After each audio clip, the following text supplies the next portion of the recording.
Hi there, meteorologist Pamela Gardner. Here we go again, our third nor'easter in about, less than 2 weeks. So this one is going to bring more snow widespread across southern New England and not so much coastal threats, but there is some minor coastal flood potential for especially those vulnerable areas that have had just a nightmare with that last storm and the storm previous to that. So the snow won't be quite as wet as the last nor'easter we had midweek last week.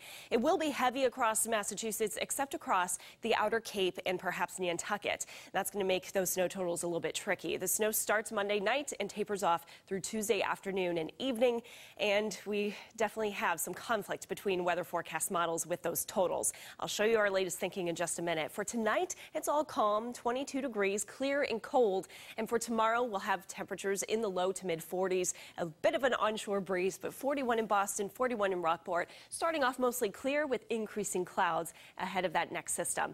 And because of this next nor'easter, the National Weather Service has a winter storm watch out for all of southern New England at least Monday evening through Tuesday afternoon. This does tell us that they're confident, we're confident, that we will see widespread snow accumulation that will be hazardous for travel during that period of time. Hour by hour timing, notice Monday morning we're dry. We have a little bit of a wintry mix trying to spit from the clouds here, but otherwise mostly dry. The main event moves in Monday night after 10 o'clock, between 10 and 11 across the south coast, Cape and Islands, and then the snow really just starts to ramp up in intensity and in coverage. And we have an onshore wind, and those heavier snow bands, those ocean-enhanced snow bands, could set down some crazy high totals in isolated spots, and I'm talking above a foot in some locations. It all depends where those snow bands will set up, and forecast models in conflict on exactly where the storm will track. This is just one option right here, and this one showing the deep blue 1 to 3 inch snowfall rates per hour, may even get up to 4 inches per hour in some of those heavier bands. So the center of low pressure is well offshore, but it is colder, and so that's why it's not going to be that pasty snow that we saw the last time. Could see some power outage potential, but not as widespread as the last storm. 6 to 12 inches, we're going for it from Boston out to Worcester County, and this may be a little modest with the latest guidance coming in. But one forecast model in particular, the European model, has backed off on the totals tremendously.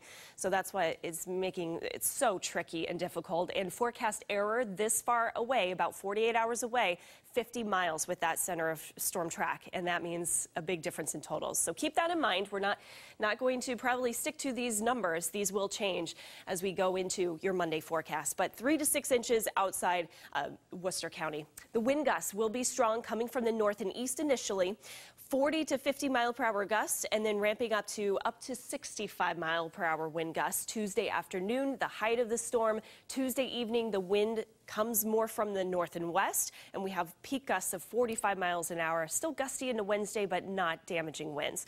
Wind gusts of 65 along the coast, Cape Ann to Cape Cod, the South Shore here. You're under a high wind watch Monday night through Tuesday evening. As for the coast, we do expect some minor potential for flooding, as well as some minor beach erosion, but the wave heights not looking too bad here. Tuesday morning high tide will be where we expect some high wave heights of 10 to 25-foot waves perhaps just offshore, and then another tide Tuesday night, but that high tide cycle will have offshore winds. So we'll keep you up to date on the latest information coming out with this storm. After that, the pattern shifts, and it doesn't look like we'll see any more nor'easters for the time being, at least for the next 7 days. Next weekend, a little bit of a warm-up, highs in the 40s.